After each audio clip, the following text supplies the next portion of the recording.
os 10 hábitos da minha família.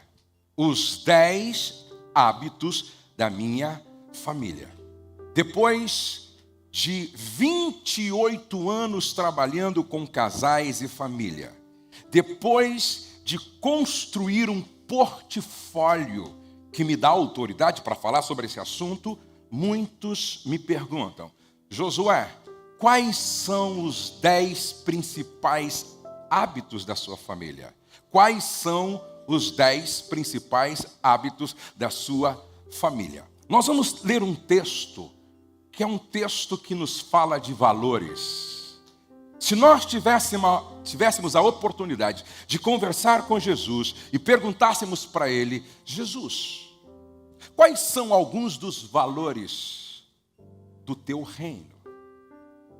Já que nós oramos, venha a nós o teu reino, quais são alguns dos valores do teu reino?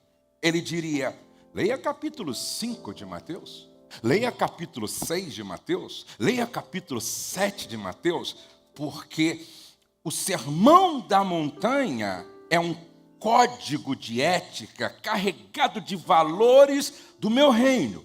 E ele ensina muitos, quero ler alguns. Bem-aventurados os pobres de espírito, porque deles é o reino dos céus. Ou seja, felizes são os pobres de espírito. Bem-aventurados os que choram, porque eles serão consolados. Bem-aventurados os mansos, porque eles herdarão a terra. Bem-aventurados os que têm fome e sede de justiça, porque eles serão fartos. Bem-aventurados os misericordiosos, porque eles alcançarão misericórdia. Bem-aventurados os limpos de coração, porque eles verão a Deus. Bem-aventurados os pacificadores, porque eles serão chamados filhos de Deus. Quando a gente fala de hábito, preste atenção, os nossos hábitos revelam os nossos valores, que governam as nossas escolhas, que determinam o futuro da nossa família. Guarde isso. Os nossos hábitos revelam os nossos valores, que governam as nossas escolhas, que determinam o futuro da nossa família. Qual futuro você deseja para a tua família? Qual futuro você deseja para a tua família? Então reveja os seus hábitos, reconsidere os seus valores, porque são eles que governam suas escolhas, que determinam o seu futuro. Uma pergunta muito séria hoje. Que legado deixaremos para a próxima geração? Que legado deixaremos para a próxima geração? Entenda a diferença entre herança e legado. Herança é o que eu deixo para os meus filhos. Isso se perde, isso é corruptível, isso é destrutível. Muitas vezes acaba, se perde. Herança. Legado não é o que eu deixo para, é o que eu deixo neles. Herança eu deixo para os meus filhos, para os meus netos, para os meus bisnetos. Legado eu deixo nos meus filhos, nos meus netos, nos bisnetos. Se herança se perde, legado não. Se herança é corruptível, legado é indestrutível. Porque tem a ver com cultura, que tem a ver com hábitos, que tem a ver com tradições. Então, essa é a pergunta: que legado deixaremos para a nossa geração? Depende dos nossos hábitos, valores e escolhas. Depende dos nossos hábitos, valores e escolhas. Eu estava lendo sobre 2 famílias e 2 histórias bem diferentes quando tratamos de legado. Não sei se você já ouviu falar de Jonathan Edwards. Nasceu em 1703 em Windsor, lá em Connecticut, nos Estados Unidos. Com 13 anos de idade, estudou na Universidade de Yale e mais tarde se tornou o presidente da faculdade de Nova Jersey. Quando tinha apenas 20 anos de idade, escreveu uma lista de resoluções pessoais, onde entre elas tem uma muito interessante: perguntar-me a mim mesmo no final de cada dia, onde eu poderia em qualquer aspecto ter feito melhor. Em nenhuma área da vida de Jonatas havia uma convicção tão forte quanto a seu papel como pai. Presta atenção, em nenhuma área tinha uma convicção tão forte quanto a seu papel como pai. Jonatas e a sua esposa Sara tiveram, sabe quantos filhos? 11 filhos. Apesar de uma agenda rigorosa de trabalho que incluíam despertar às 4h30 da manhã para ler e escrever em sua biblioteca pessoal, viagens extensas, incontáveis reuniões administrativas, ele sempre arranjou tempo para seus filhos. E quando ele perdia um dia com sua família por causa de suas viagens, ele imediatamente repunha aquele tempo perdido em sua volta. Vários livros foram escritos sobre a vida de Jonathan. Seu trabalho e influência na história americana e seu poderoso legado profissional, ele se tornou o maior filósofo dos Estados Unidos. Contudo, o legado do qual Jonathan estaria mais orgulhoso seria o seu legado como pai. O estudioso Benjamin registrou 1.390 pessoas descendentes de Jonatas. Agora presta atenção. O que ele encontrou? O que Benjamin encontrou nessas 1.394 pessoas? Veja o que ele encontrou. Ele encontrou uma incrível evidência de seu legado em deixar um bom legado. O que ele encontrou foi uma incrível evidência de seu sucesso em deixar um bom legado de seus descendentes que foram possíveis encontrar. 13 se tornaram presidentes de universidade. 65 foram professores de faculdade. 30 juízes. 100 advogados. 60 médicos. 75 oficiais militares. 100 pastores. 60 notáveis escritores. 3 senadores. 80 em outras posições públicas, incluindo governadores, ministros em países estrangeiros e um vice-presidente dos Estados Unidos. A história de Jonathan é um exemplo do que alguns sociologistas chamam de a regra de 5 gerações. A maioria, com os pais, criam seus filhos. O amor que eles dão, os valores que passam, o ambiente emocional que eles oferecem, a educação que lhes passa no lar, influencia não somente a seus filhos, mas as próximas 4 gerações. O exemplo de Jonathan mostra o quão rico pode ser um legado. Também esta regra de 5 gerações funciona para ambos os lados. Se falhamos em nosso papel como pais, terceirizamos a educação de nossos filhos, supomos que eles aprenderão sozinhos, nossa negligência terá o potencial de se tornar uma praga nas gerações seguintes. Veja agora este estudo sobre a vida de Max Jukes, um contemporâneo de Edwards. Em idade adulta, Jukes tinha problema com bebidas, que o impedia de ter um emprego estável. Isso também o impedia de poder mostrar muito afeto à sua esposa e filhos. Algumas vezes desaparecia por vários dias e retornava embriagado. Assim não podia oferecer o amor e educação que seus filhos necessitavam. Disse Benjamin. Também registrou a descendência de Jukes. O que ele achou também comprova a regra de 5 gerações. Benjamin pôde traçar 540 descendentes de Jukes, que viveu na mesma época de Jonathan, os quais representaram um imenso contraste com o legado de Jonathan. Dos que se foram possível registrar, guarde isso, 310 morreram como indigentes. Pelo menos 150 se tornaram criminosos, incluindo 7 assassinos. Mais de 100 foram alcoólatras. e metade de suas descendentes femininas foram pelo caminho da prostituição. A pergunta é: que legado deixaremos para a futura geração? Depende dos nossos hábitos, valores e escolhas. Primeiro hábito da minha família: como casal, buscamos sempre honrar uma família do outro. Olha o que a Bíblia diz: tratem a todos com honra, tratem a todos com devido respeito, amem os irmãos, temam a Deus e honrem o rei.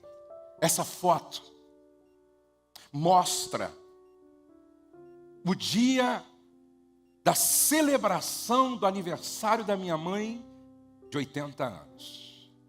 Eu cheguei para minha mãe quando ela tinha 79 anos.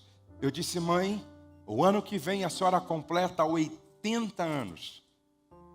Eu quero patrocinar uma festa de 80 anos para a senhora. Nada me deixou mais feliz quando eu vi a minha esposa assumindo toda a organização da festa.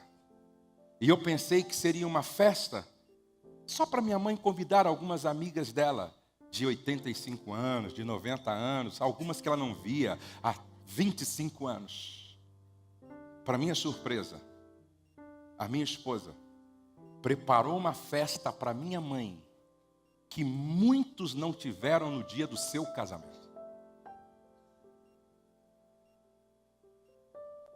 Esse é um hábito que faz parte de uma cultura, de uma família nutridora. A maneira como a gente trata a família do outro implica em muitas coisas que tem a ver com o legado que nós estamos construindo, que ficará para as próximas gerações. Olha o que Paulo disse: se alguém não cuida de seus parentes, especialmente dos de sua própria família, negou a fé e é pior que um descrente. A maneira como eu trato a família do outro revela o meu próprio cristianismo e se eu estou vivendo ou não dentro dos valores da cultura do reino de Deus. Honrar é reconhecer o valor do outro. Eu me lembro de um homem que chegou em casa e viu a mala da sua sogra. Ele chamou a esposa e perguntou: por que essa mala da sua mãe aqui em casa? A esposa respondeu: porque como ela veio de muito longe, ela vai ficar 3 dias conosco, para aproveitar a viagem. Ele disse: ela marcou comigo, ela agendou comigo, ela planejou comigo? Não. Então diga para ela pegar a mala e voltar para casa, porque quando ela quiser ficar aqui mais de um dia, ela tem que antes se programar, agendar comigo. Esse homem não tem alma. Eu não sei se ele tem mãe.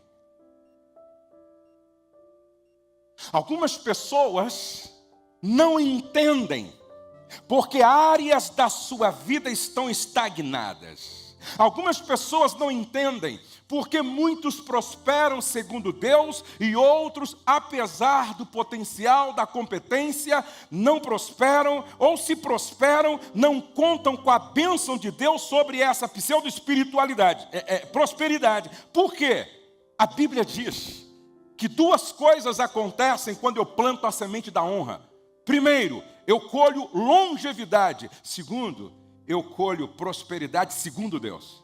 Honra teu pai e tua mãe para que te vá bem e vivas muito tempo sobre a terra. E essa é uma pergunta que fica: você está ensinando os teus filhos como se deve tratar a família do outro? Você está ensinando os teus filhos com o seu próprio exemplo de como se deve tratar a família do outro. Isso é muito importante. Segundo hábito da minha família, como pais, procuramos ensinar nossos filhos com o nosso exemplo. Preste atenção. Meu pai sempre dizia uma frase: a sua vida tem que falar mais alto do que a sua própria voz. O seu exemplo tem que gritar em relação à verbalização das instruções, das lições. Tornem-se meus imitadores como eu sou de Cristo. Paulo tinha discípulos que tratava como filhos, e para estes filhos espirituais, ele dizia: podem me copiar, podem me seguir, podem me imitar. Paulo, com base em quê? Qual é a sua certeza de que você está fazendo tão certo que eu posso te imitar? É simples. Me copiem, porque eu estou copiando Jesus. Me imitem, porque eu estou imitando Jesus. Me reproduzam, porque eu estou reproduzindo Jesus. Então, Paulo, dá para mim uma síntese do caráter do próprio Jesus que a gente pode perceber em você, para que a gente copie. Aí eu quero fazer aqui uma retradução do que Paulo escreveu sobre as virtudes do fruto do Espírito. Paulo poderia ter escrito assim, mas o caráter de Cristo é amor, alegria, paz, paciência, amabilidade, bondade, fidelidade, mansidão e domínio próprio. Contra essas coisas não há lei. Você quer saber como é o caráter de Cristo? Você quer copiar? Quer reproduzir? É simples assim. A pergunta que eu me faço sempre: o que os meus filhos encontram em mim que são traços do caráter de Jesus? Quando os teus filhos olham para você, eles conseguem dizer: eu vejo Jesus em você, pai. Quando os teus filhos olham para você, mulher, eles conseguem dizer: eu vejo Jesus em você, mãe.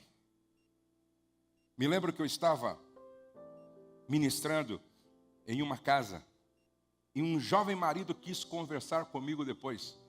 E ele me disse: pastor, o senhor falando, eu entendi agora que estou reproduzindo o meu pai. Eu vi meu pai quebrar o braço da minha mãe. Eu já quase quebrei o braço da minha esposa. Eu vi meu pai fazer minha mãe chorar. Eu já fiz muitas vezes a minha esposa chorar. Eu vi meu pai puxar um revólver para minha mãe. Eu já puxei um revólver para minha esposa. Eu vi meu pai fazer algo inacreditável. Meu pai era um policial e ele era um homem muito ruim. E ele sofreu um acidente, ficou de cama, e minha mãe cuidou dele como se ele fosse o melhor marido do mundo. E aí, para que ele pudesse chamar minha mãe com uma certa facilidade, então, minha mãe colocou um sino ao lado da cama. Então, ele tocava o sino, minha mãe entendia que precisava estar lá para atendê-lo em uma necessidade. Minha mãe um dia estava ouvindo no seu radinho de pilha um testemunho, uma pregação. Ela ficou tão envolvida que meu pai tocava o sino, tocava o sino, tocava o sino, e ela não ouviu. Quando ela foi no quarto, ele estava possesso. Ele não podia se levantar. Então ele pegou aquele sino. Quando ela entrou: você não ouviu que eu estava te chamando? Pegou aquele sino e jogou nela. Quando pegou no rosto dela, abriu assim um corte e o sangue jorrou. E minha mãe pediu perdão e continuou cuidando dele. Quando ele sarou, saiu da cama, ele arrumou uma amante e deixou minha mãe. Como se minha mãe nada significasse para ele. Aí ele disse assim: pastor, me ajuda. Sem ter consciência, eu estou reproduzindo meu pai. Vocês percebem como padrões de comportamento se repetem? Abraão tinha um comportamento errado em relação à mentira. Mentia. Aí Isaac mentiu. Aí Jacó mentiu. Os filhos de Jacó mentiram. Aí Abraão preferiu um filho em detrimento ao outro. Aí Jacó preferiu um filho em detrimento ao outro. Aí os filhos de Jacó tiveram problema nesta área também. Aí Abraão, Isaac e Jacó. Aí você vê Abraão com problema no casamento. Aí vem Isaac com problema no casamento. Aí vem Jacó com problema no casamento. Você percebe como o padrão de comportamento se repetem? Mas é interessante que vem José. E a partir de José você não vê mentira, você não vê problema de preferência de um filho em detrimento ao outro, e você não vê um casamento problemático. Ou seja, José interrompeu esse ciclo. Ele foi o redentor da sua família. Ele foi o agente de transformação da sua casa. Levante a sua mão assim, por favor. Eu quero declarar que esta manhã é uma manhã de cura. É uma manhã de libertação. É manhã de quebra de palavras malditas. É a manhã de quebra de comportamentos errados. Deus está te levantando no espírito de José. Curado para curar. Curado para curar. Curado para curar. Curado para curar. Curado para curar, curado para curar. Eu quero em nome de Jesus Cristo declarar que você não vai reproduzir o padrão de comportamento errado dos seus pais. Se até aqui algo errado estava acontecendo, daqui para frente você vai refletir o caráter de Jesus no seu comportamento dentro de casa, e a partir de você prevalecerá os valores da cultura do reino de Deus, os valores da cultura do reino de Deus, os valores da cultura do reino de Deus. Chacoalhe o ombro de 7 pessoas e diga: nunca mais sua vida vai ser a mesma depois desse final de semana. Nunca mais o seu comportamento vai ser o mesmo a partir desse final de semana. Nunca mais. Quantos a partir de hoje vai querer ter autoridade para dizer para os filhos: me copie, porque eu estou copiando Jesus. Me copie, porque eu estou copiando Jesus. Me copie, porque eu estou copiando Jesus. Me copie, porque eu estou copiando Jesus. Terceiro lugar, na minha casa existe uma tradição, um costume, um hábito. Nós celebramos o aniversário de cada membro da família. Nós celebramos o aniversário de cada membro da família.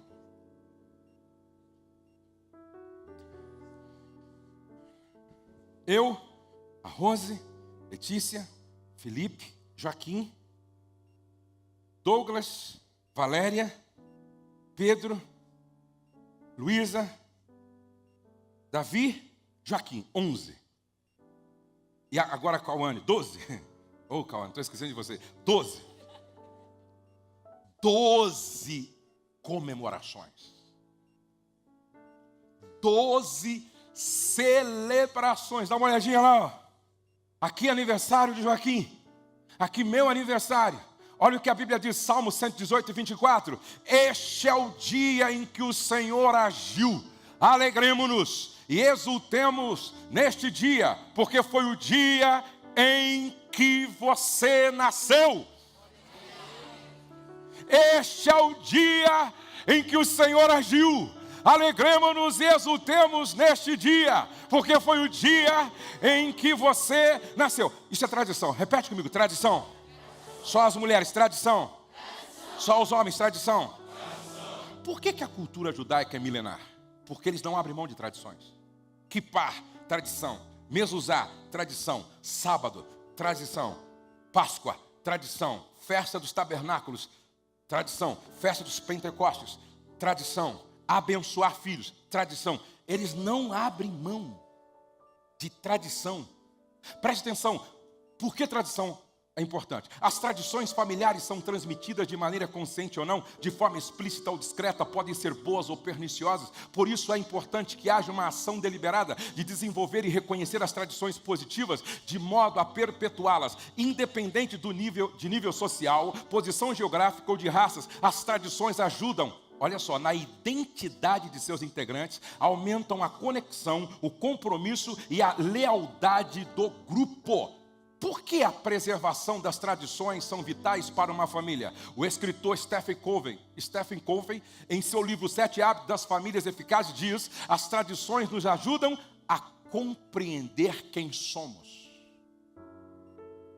Preste atenção, que somos parte de uma família que constitui uma unidade forte, em que nos amamos mutuamente, que respeitamos e honramos uns aos outros, que comemoramos o aniversário de cada um e os eventos especiais, criamos memórias positivas para todos. Diga, memórias positivas para todos.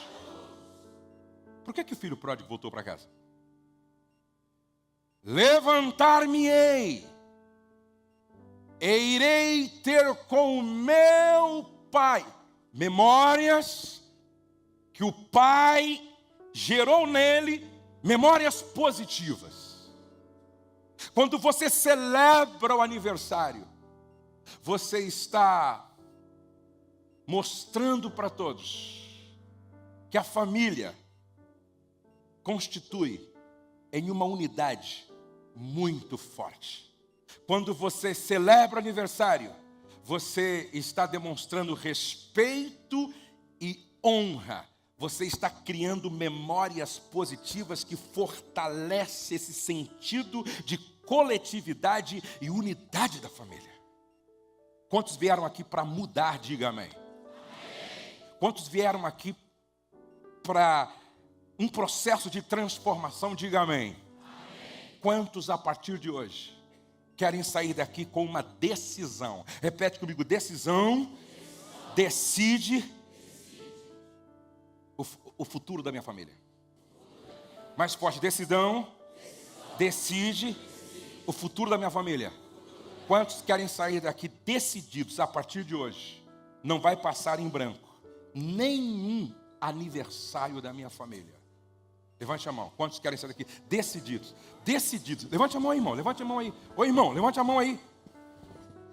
O Espírito Santo vai tirar uma selfie. Você vai ser cobrado isso na eternidade, irmão. Certo? Mas presta atenção. Pastor, mas como é que funciona isso? Tem que ser uma festa em vano? Não. Convite para todo mundo. Não. Sabe como é que acontece lá em casa? Ano de crise. Douglas vai construir. Felipe está iniciando a sua vida. Eu estou em batalhas, também desafios. Então não é tempo de fazer festa para muita gente. Então, vamos para o Canguru, que é uma lanchonete, que tem playground para as crianças. Eu, a Rose, as crianças, nossa família. Come cada um lanche e no final, bota um bolinho desse tamanho. Canta parabéns. Celebra. Ora. Está registrado. Memórias positivas. Você prestou atenção como isso é poderoso? As tradições nutrem a nossa consciência coletiva, vontade social, consciência social e senso de propósito da família. Por meio das tradições, reforçamos a conexão da família. Por meio das tradições, proporcionamos uma sensação de integração, de amparo, de compreensão. Por meio das tradições, pais e filhos renovam a energia emocional que constitui um elo positivo com o passado. As tradições têm a ver com a identidade da família e são fundamentais para manter a família unida. Agora, preste atenção. Outra tradição. Valorizamos a mesa das refeições como lugar de comunhão e celebração. Olha o que a Bíblia diz. Sua mulher será como videira frutífera em sua casa. Porque tem mulher que é videira frutífera fora de casa. Videira frutífera em sua casa. Seus filhos serão como brotos de oliveira ao redor do computador. Ao redor de um tablet, ao redor de um celular, ao redor de um iPad. Não, ao redor da sua mesa. Diga mesa. Mais forte, mesa. Outra vez, mesa. Qual é o valor simbólico da mesa na sua casa? Qual é o valor simbólico? Não é à toa que a Santa Ceia é chamada de mesa do Senhor. Não é à toa que Jesus disse lá para a igreja de Laodiceia: eis que estou à porta e bato, se alguém ouvir a minha voz e abrir a porta, eu entrarei em sua casa, vou sentar à mesa com vocês, e vocês vão sentar à mesa comigo. Os discípulos a caminho de Emaús, Jesus não se revelou para eles no caminho. Jesus não se revelou para eles quando entrou na casa deles. Jesus não se revelou para eles quando ele estava parado em outro cômodo da casa. Sabe quando foi que Jesus se revelou para eles? Quando sentaram à mesa. E Jesus pegou o pão. E quando ele foi dar graça, ele se revelou quem ele era. Mesa é lugar de revelação. Jesus quer se revelar à família a partir da mesa. Jesus quer se revelar para a sua família a partir da mesa. Não permita que Satanás tire, roube a família da mesa. Qual é o valor que a mesa tem na sua casa? Um lar começa a partir da mesa. A mesa tem que ser o centro das emoções de uma família. Na minha casa é proibido almoçar com o prato na mão na sala. Na minha casa é proibido comer com o prato na mesa no quarto. Na minha casa é proibido desprezar a mesa. A mesa, como era para os judeus, tem que ser para nós. A mesa tem que ser um altar em torno do qual a família se reúne para o culto. Mesa é lugar teológico onde Deus se revela e é onde se revela Deus. Mesa é lugar de discipulado. Mesa é lugar de construção de caráter. Mesa é lugar de confraternização. Mesa é lugar de encontro que nos faz bem. Quando Jesus foi restaurar Pedro, ele preparou uma mesa. Preste atenção. Preste atenção. Que valor tem a mesa na sua casa? A Valéria, ela é muito ligada em redes sociais, minha nora. E às vezes quando eu dou uma espiada. E às vezes quando eu vejo ela com a mesa toda arrumada. Com a mesa toda arrumada. Na sua casa, a sua mesa tem que ser muito mais interessante e importante do que a mesa de qualquer restaurante 10 estrelas.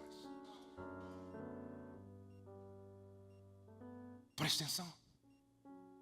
Se na sua casa a mesa não é lugar de encontro, se na sua casa a mesa não é um altar, se na sua casa a mesa não é um lugar pedagógico, se na sua casa a mesa não é um lugar de nutrição da alma e do corpo, se na sua casa a mesa não é lugar de discipulado, se na sua casa a mesa não tem valor, significa que esta falta de tradição está vulnerabilizando a sua família. Porque uma cultura que nutre não abre mão da tradição da mesa. Quantos a partir de hoje querem voltar para casa dizendo, a partir de hoje, vamos resgatar o valor da mesa. A partir de hoje, na minha casa a mesa vai ser ponto de encontro da família. E aí, sem celular, sem televisão, sem Facebook, Instagram, Twitter, a partir de hoje. Quantos querem, a partir de hoje, dizer, a partir de hoje, a mesa na minha casa vai ser um altar. A mesa vai ser lugar de revelação. A mesa vai ser como lugar de comunhão, de instrução, de discípulo. Levante a mão, levante a mão, levante a mão. Eu tenho que tirar uma foto, gente, eu tenho que tirar uma foto. Levante a mão, porque isso aqui é sério, gente. Vocês pensam que eu estou brincando? Não vou filmar dessa vez. Levante a mão aí, irmão. A partir de hoje, hein? Você vai arrumar a mesa. Você vai servir a mesa. Você vai sentar à mesa. Nada de televisão, nada de celular, nada de iPad, nada de computador. Por favor, todos, a partir de hoje vai ser cultura na minha casa. Todos para a mesa. Quantos podem dar um amém gostoso aí? Na minha casa, nós vivemos esse versículo aqui, ó. Compartilhe o que vocês têm com os santos em suas necessidades. Pratiquem a hospitalidade. Guarde o que eu vou dizer para vocês. Famílias hospitaleiras são mais alegres. Famílias hospitaleiras são mais felizes. Famílias hospitaleiras entenderam o seu propósito de vida como família. Guarde isso para você. Deus te deu um bom carro, Deus te deu uma boa casa, Deus te deu um bom salário. Tudo que Deus nos dá tem um propósito maior. Servir melhor os outros, servindo a Deus. Sabe por que Deus me deu uma casa com vários quartos? Para eu ter mais lugares para hospedar os santos. Sabe por que Deus me deu mais de um carro? Para eu ter como carregar mais santos. Sabe por que Deus coloca recursos na minha mão? Para eu servir mais pessoas servindo a Deus. Não, pastor, eu não recebo na minha casa ninguém. Sabe por quê? Vai estragar meu sofá. Se o teu sofá vale mais do que gente, o espírito que reina na sua casa é o de Gadara. Em Gadara, porco valia mais do que gente. Por isso Jesus liberta um endemoniado, e por causa desta libertação, 2.000 porcos se precipitaram no mar da Galileia e morreram. Mandaram Jesus embora, não porque o homem foi liberto, mas porque os porcos morreram e o prejuízo financeiro foi muito grande. Pastor, eu não levo ninguém em casa porque as crianças quebram tudo. Eu tenho 3 netos pequenos. E depois que os netos nasceram, o que estava embaixo foi para cima. E algumas coisas não deu tempo. Eu tenho uma girafa lá desse tamanho, está sem orelha. Esses dias eu cheguei na sala, gente. Uma parede estava pendurada. E às vezes em quando eles gostam de pintar a parede. Mas a gente continua chamando os netos para casa. A gente continua celebrando com os netos. Porque na minha casa, gente, prevalece a cultura do reino e não a cultura dos gadarenos. Na minha casa, gente vale mais do que carro. Na minha casa, gente vale mais do que sofá. Irmão, aquela sua churrasqueira nunca foi usada. Para que você fez? Meu irmão, aquela sua piscina Ninguém toma banho. Para que Deus te deu essa piscina? Outro dia lá em casa, a Rose disse assim: quero trazer a família de fulana de tal, que não tem uma piscina, que não tem condição, quero trazer para tomar banho e comer aqui em casa. Eu disse: traz todo mundo. Deixa essa meninada tomar banho. Você tem uma banheira, ninguém usa. Deixa os teus netos usar, porque nem eu deixo o meu. Para que Deus te deu aquele casarão? Você vai levar isso para o céu?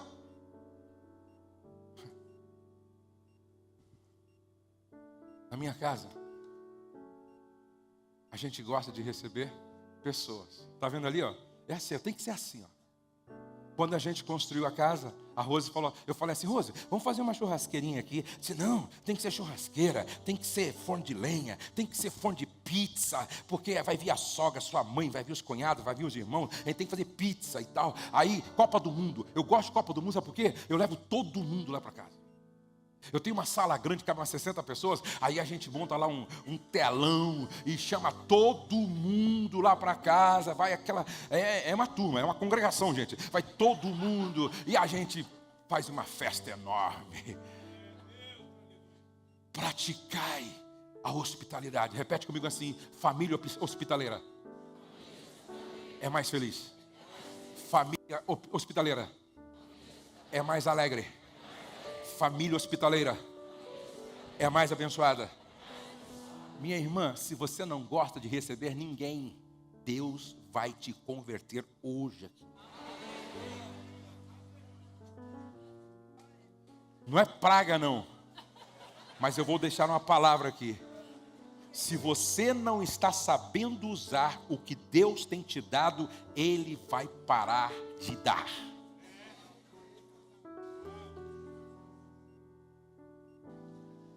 A prática da hospitalidade ensina os filhos a servir, doar e honrar. Vamos lá? A prática da hospitalidade ensina os filhos a servir, doar e honrar. Eu recebo pastores em casa e de repente eu chego o Pedro. O Pedro é aquele que está tocando guitarra aqui, meu filho. E aí eu digo: filhão, estou precisando do seu quarto para um pastor dormir lá. Ele disse: tudo certo, pai. Ele pega o colchão, coloca no meu quarto, dorme com a gente para liberar sem crise, sem estresse, e faz isso com alegria. Presta atenção. Mas eu aprendi com meu pai, a casa do meu pai vivia cheia. Meus filhos estão aprendendo comigo. E outro dia eu vi o Douglas e: ô pai, senhor, não tem uma cama disponível lá na chácara? Eu disse: por quê? Não, é porque eu vou hospedar um rapaz que está saindo das drogas, precisa de ajuda. Eu vou hospedar ele aqui em casa. O Davi, meu neto, está vendo isso. Padrão de comportamento que se repete. Por isso que eu declaro: a minha descendência será poderosa na terra. A minha descendência será poderosa na terra. A minha descendência será poderosa na terra. Sexto, não permitimos que falem mal da igreja e nem das pessoas em nossa casa. É proibido fofocar. Olha o que a Bíblia diz: com a língua bendizemos ao Senhor e Pai, e com ela amaldiçoamos os homens feitos à semelhança de Deus. Da mesma boca procedem bênção e maldição. Meus irmãos, não pode ser assim. Repete comigo: não pode ser assim. Outra vez: não pode ser assim. O que falamos dentro de casa aproxima ou afasta os nossos filhos da igreja e de Deus? Quantos querem ter filhos no ministério amanhã? Levante a mão assim: nunca mais fale mal de pastor na sua casa, em lugar nenhum. Nunca mais fale mal da igreja na sua casa. É uma incoerência. Filhos, vamos para a igreja, mas se vocês não gostam da igreja porque falam tanto mal dela, como é que eu vou gostar?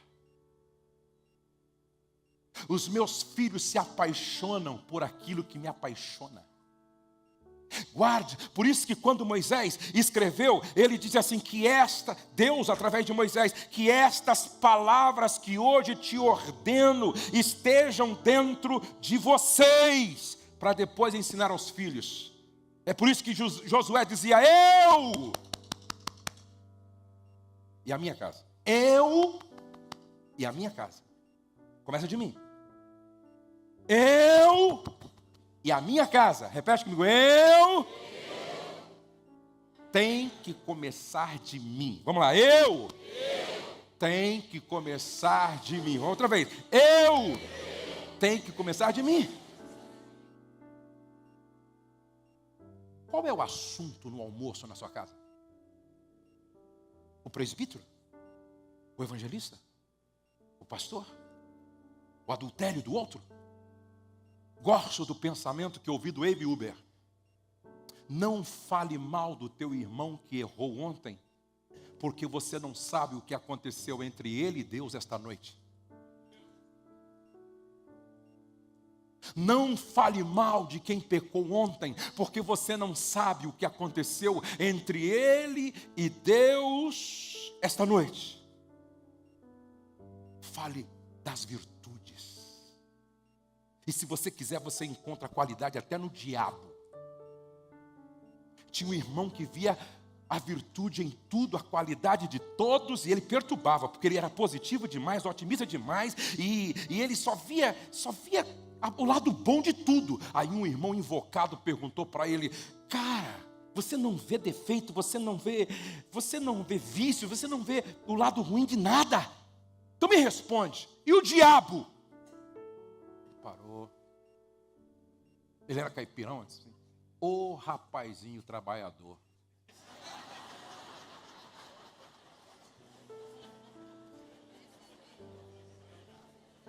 Repete comigo, quem procura qualidade, acha. Na minha casa, eu quero que todos os meus filhos sejam apaixonados pelo ministério.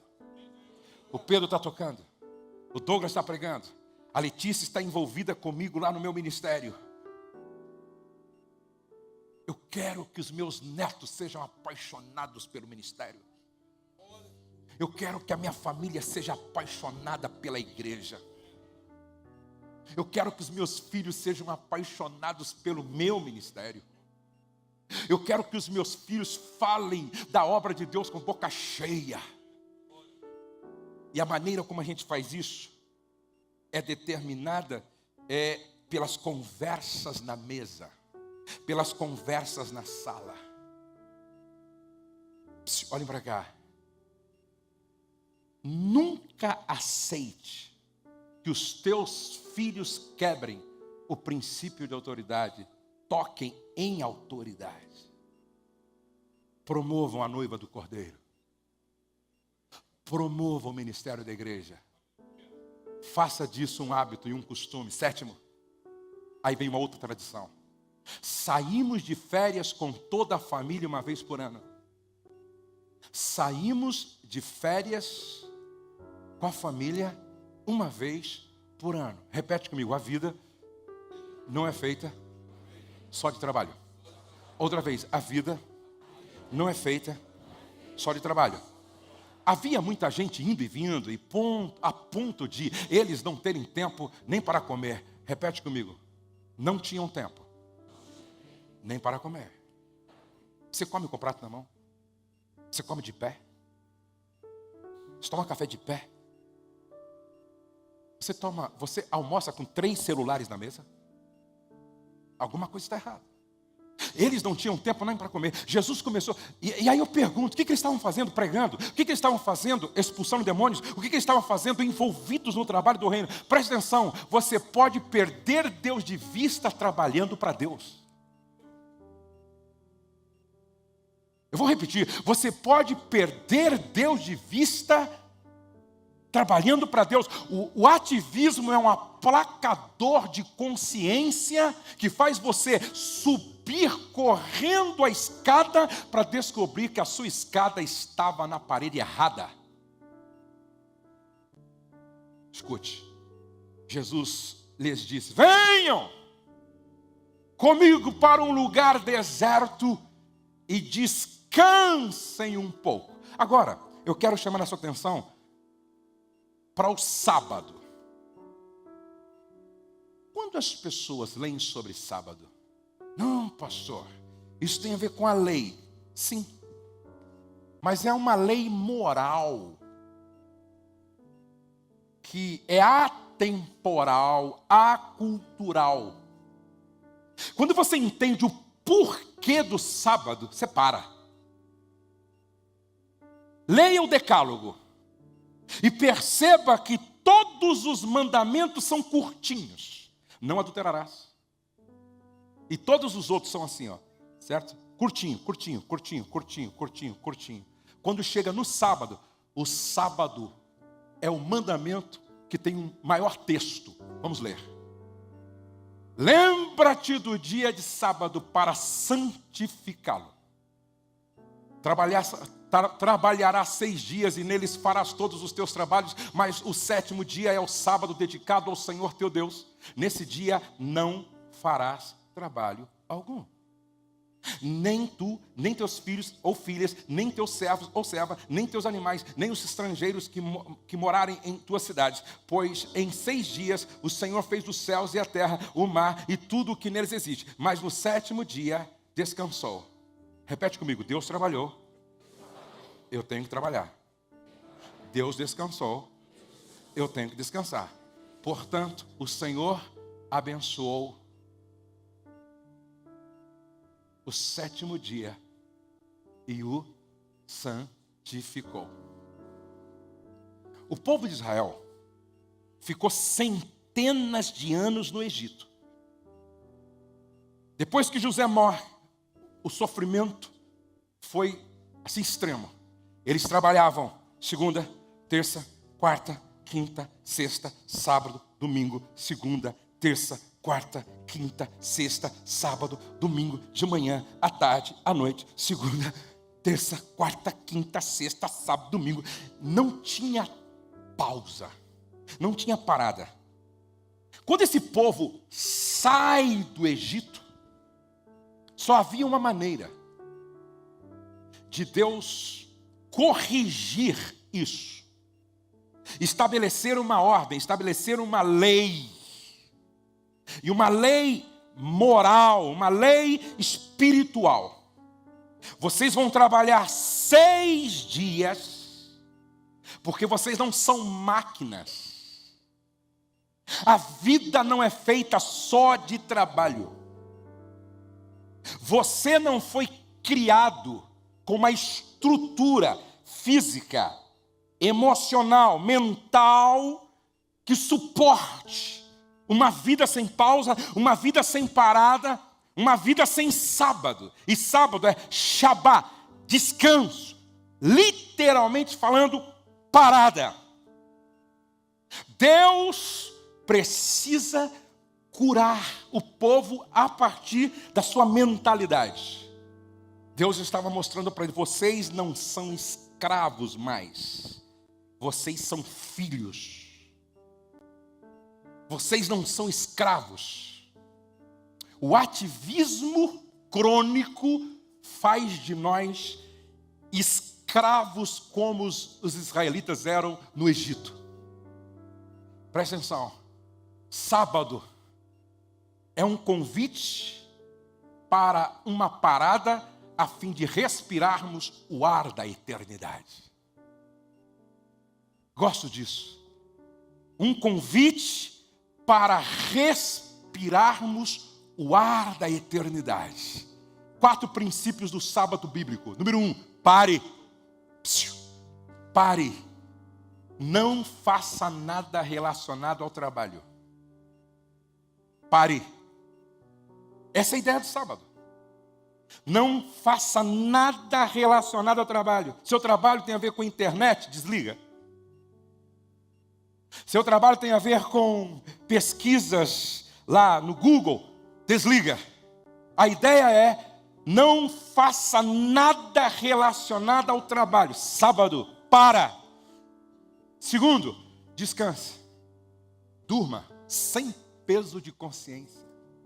Durma até o meio-dia. Descanse. Leia. Caminhe. Pesque. Joga tênis. Joga bola. Brinque com as crianças.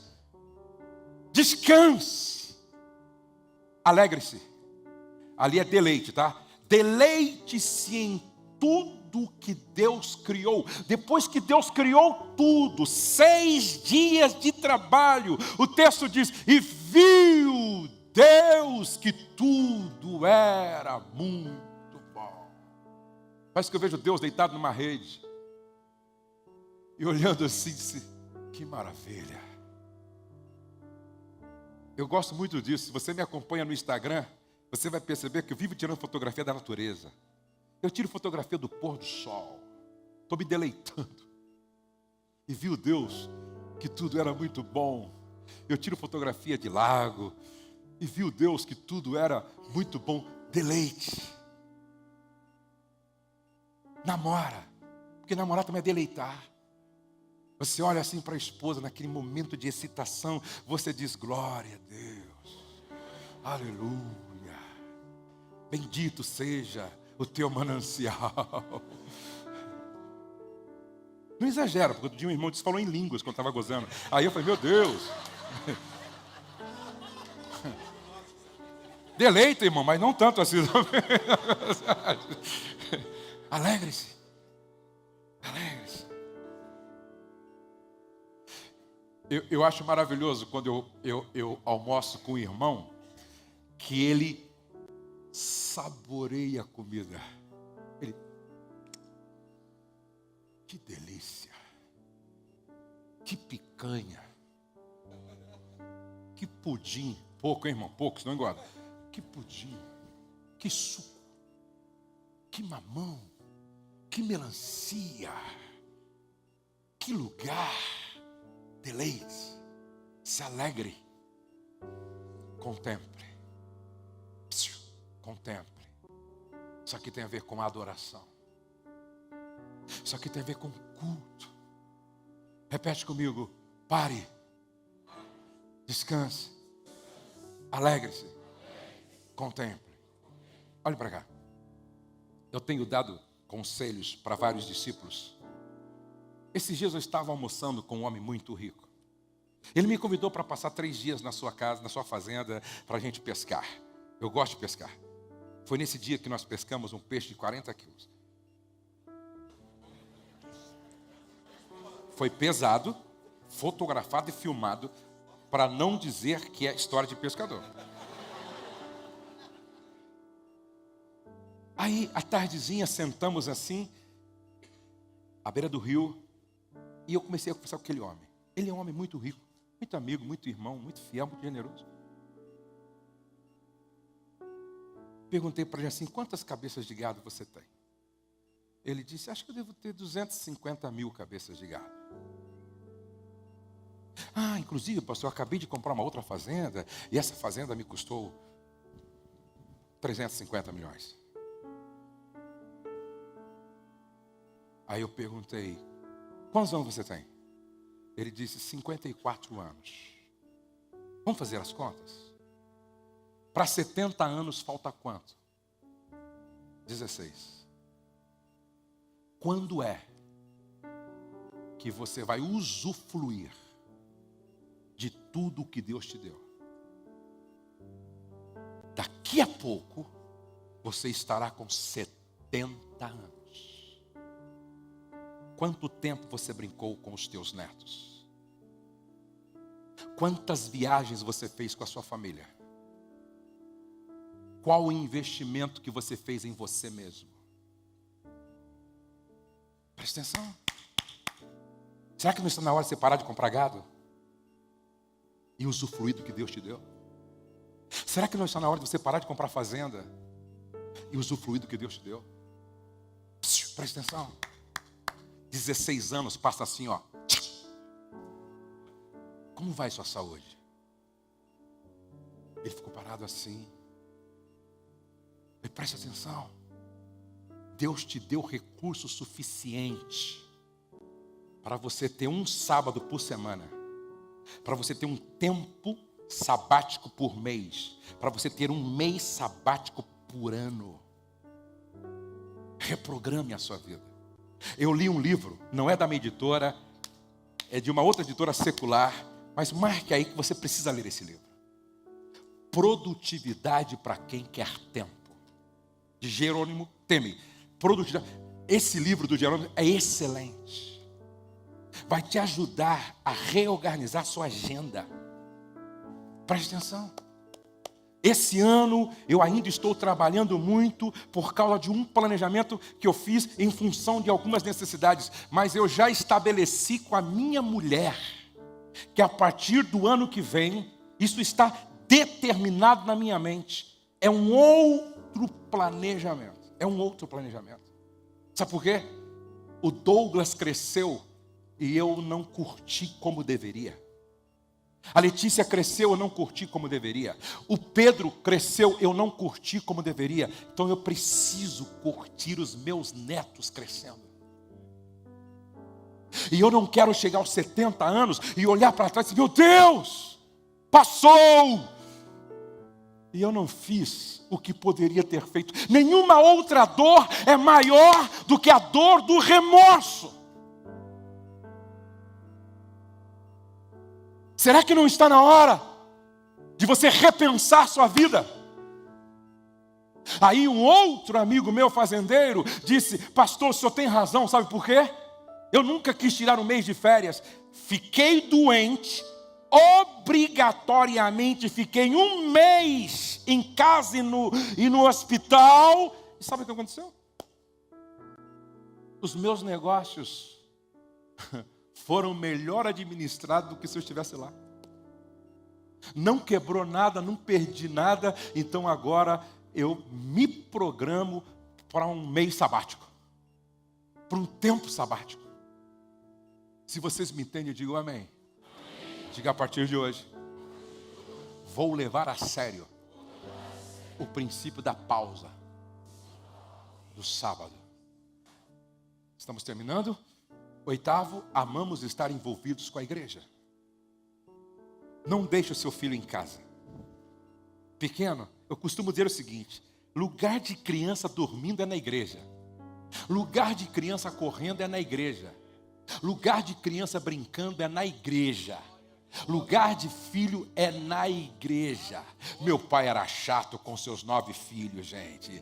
Todos para a igreja, era uma bicicleta com 5 em cima e os outros a pé. Depois revezava, todos para a igreja, para a igreja, para a igreja, para a igreja. Os meus filhos, todos para a igreja. Não, pai, joga depois, agora é igreja. Não, brinca depois, agora é igreja. Não, festinha outro dia, porque agora é igreja. Pais precisam ser radicais nesse aspecto. Lugar de criança na igreja, lugar de adolescente é na igreja, lugar de jovens é na igreja. Preste atenção nisso. Igreja. Por isso os meus filhos vivem este versículo. Diante de tudo isso, prezados irmãos, permaneçam firmes. Força, dediquem-se inteiramente ao trabalho do Senhor, pois nada do que fazem para Ele jamais será perda de tempo. 9. Que a paz de Cristo guarde vocês em sintonia uns com os outros. Nada de sair por aí fazendo o que quer. Cultivem a gratidão. Repete comigo, cultivem a gratidão. Nós praticamos o princípio da gratidão. A gratidão é a memória do coração. Eu vou repetir, a gratidão é não esquecer dos benefícios recebidos através de alguém. Bendiz, ó minha alma, o Senhor, e tudo que é em mim. Bendiga o seu santo nome. Bendiz, ó minha alma, o Senhor, e não te esqueças, e não te esqueças, e não te esqueças, e não te esqueças de nenhum só dos seus benefícios. Cada bem que eu recebo é uma dívida de gratidão que eu contraio. Alguém diz, pastor, eu sou muito grato a Deus. Será? É impossível eu ser grato verticalmente se eu não sou grato horizontalmente. Eu só sou grato a Deus se eu sei ser grato a quem Deus usou para que a bênção chegasse até mim. Preste atenção. Eu sou grato a Deus quando sou capaz de reconhecer o valor de quem Deus usou, e aí eu preciso repetir o que venho insistentemente dizendo: gratidão não tem prazo de validade. Se uma pessoa me ajudou, ainda que amanhã haja algum estremecimento no nosso relacionamento por causa de posições, de repente, ou de comportamento, eu não vou jogar o que foi feito no lixo. Gratidão não tem prazo de validade. Ouçam-me, por favor. O que eu mais vejo na família é filhos não sendo gratos aos pais. Um dia eu ouvi uma reportagem na televisão assim, ó. Um senhorzinho dizia assim: um pai cria 5 filhos. Um é médico e o pai ralou para formá-lo. Outro é engenheiro, outro é advogado, outro é empresário, outro é dentista. 5 filhos. Casa os 5. Quando esse pai envelhece, 5 filhos não são capazes de cuidar de um pai com a dignidade que ele merece. Brigam para ver quem é que paga o convênio médico do pai. Brigam para ver quem faz uma reforminha na casa do pai. Brigam e, dependendo com quem esses filhos se casam, pior ainda. Eu acho uma estupidez. A menina entrou na família, ou poderia ser o contrário, pegou tudo pronto, levou embora e agora diz que não gosta do patrocinador.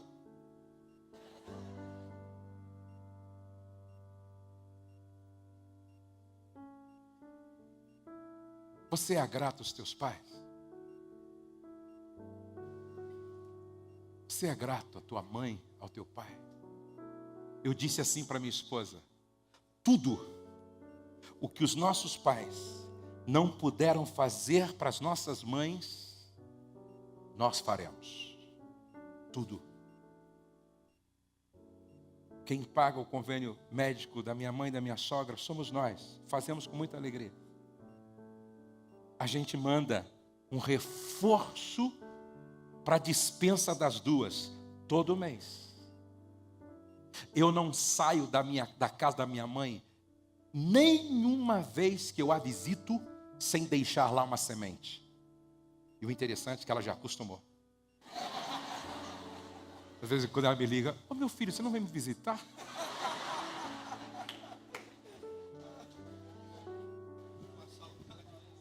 Agora tem cara que visita o pai, visita a mãe, leva a turma inteira, come tudo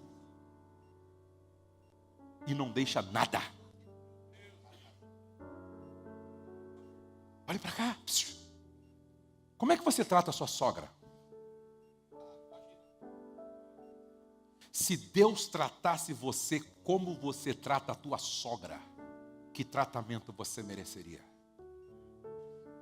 Se Deus tratasse você como você trata o teu sogro, que tratamento você mereceria? Se Deus tratasse você como você trata os teus pais, que tratamento você mereceria?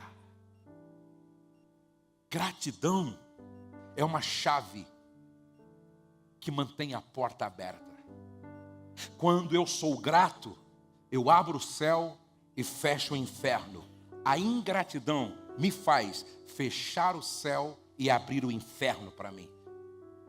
Deus não tem prazer em gente que cospe no prato que comeu. Deus não tem prazer.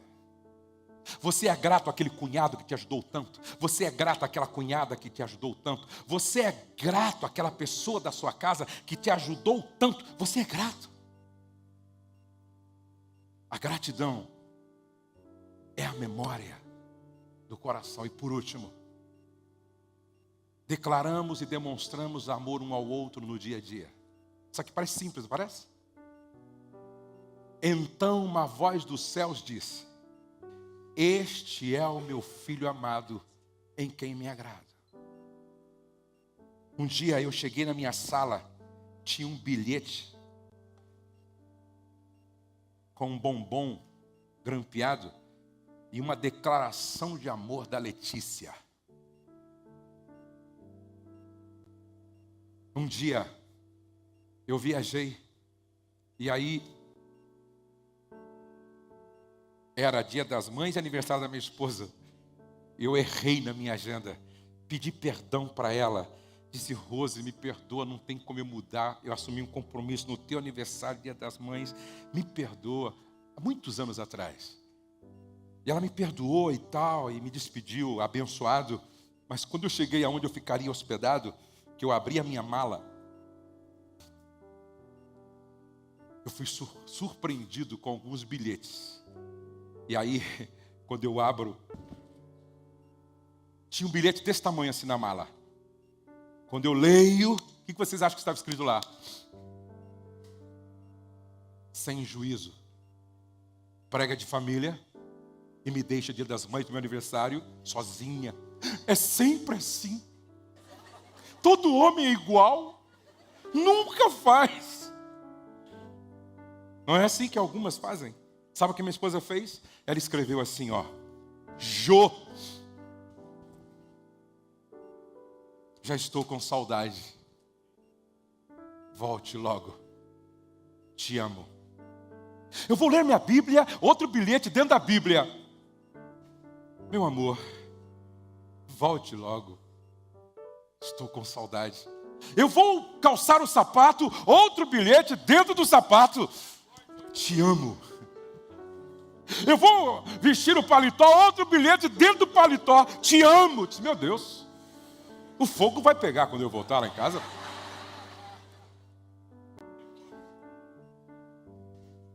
Quando eu abro minha agenda, outro bilhete. Quem não precisa disso? O Douglas, às vezes a gente fala por telefone, no final ele diz: um beijo, pai. Te amo. Pedrinho me leva para o aeroporto. Quando eu chego no hotel, eu escrevo para ele: te amo, filhão. Termino de conversar com a Letícia: te amo, filha. Outro dia a Valéria escreveu para mim: te amo, sogro. É comum isso na sua casa? Um dia um homem de 84 anos me ouviu ministrar. No outro dia ele foi dirigir um carro para nós, levando-nos para outra cidade. E ele disse: pastor, ontem, pela primeira vez, eu cheguei em casa, dei um abraço da minha filha, que já é avó, pela primeira vez. Dei um abraço da minha filha, dei um beijo e disse para ela: te amo. Ela até chorou. Disse: como? Ela já é avó, estou com 84 anos, pela primeira vez. Sabe o que ele respondeu? Pastor, é muito difícil a gente dar o que nunca recebemos. Meu pai nunca me pegou no colo. Meu pai nunca me abraçou. Meu pai nunca me beijou. Um pastor foi surpreendido com uma criança. Não tinha mais do que uns 8, 9 anos. Pastor, quero um gabinete com o senhor. Desse tamanho. O pastor me contou isso. Aí, pois não, amanhã às 10 horas, gabinete comigo. 5 para as 10 ele estava lá, na antessala, o gabinete do pastoral. Ele sentou que nem um hominho. Sentou assim. Então, pastor, vamos conversar. E aí começaram a conversar. Aí o pastor disse: meu filho, qual é o teu maior sonho? Ele pensou que o menino diria: ser um Ayrton Senna, Fórmula 1. Ser um Neymar, do PSG hoje. Ser ou então grande empresário como Abílio Diniz, Antônio Miro Moraes, ou ser um grande pregador como Billy Graham. Não, o menino não disse isso. Filho, aumenta o som aí, meu filho, para ficar bem romântico essa parte. Ele disse assim: pastor, o meu maior sonho é ganhar um abraço do meu pai e dar uma volta com ele de caminhão.